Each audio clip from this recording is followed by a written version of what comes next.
Good morning, everyone. It's Donna, and I'm just going to call this video the Saga of the Sunflowers. Um, I had put up a quote unquote cute little video earlier. I think it was probably May, that had some of the sunflower plants kind of featured in it. It was just a fun little thing. But I showcased a couple of sunflowers, and then one of them, the top of it had been taken away, and I would assume that it was either a raccoon or a deer. Well,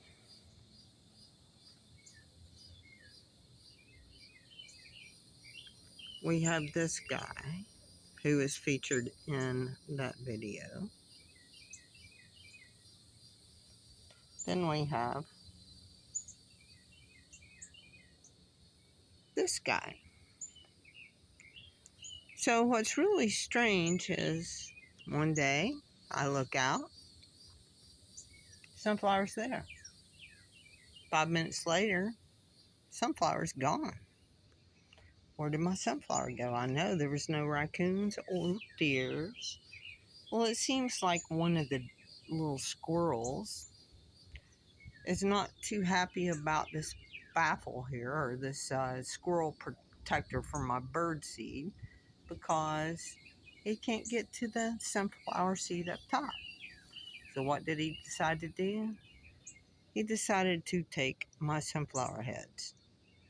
Now, the tale of destruction for the last one, you can kind of see little bits and pieces of the things. But we found a flower head on the ground, and I actually threw it in here, but he had already taken it. And then he took it across the fence and went up there. We saw it this morning. So I'm not have an issue with the little squirrel.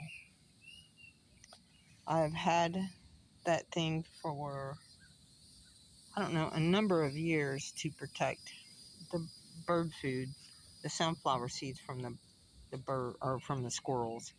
And I guess the ones this year wasn't having it, either that or the food source is just really bad, which I can believe with the heat that we're having. We're into our hundreds now.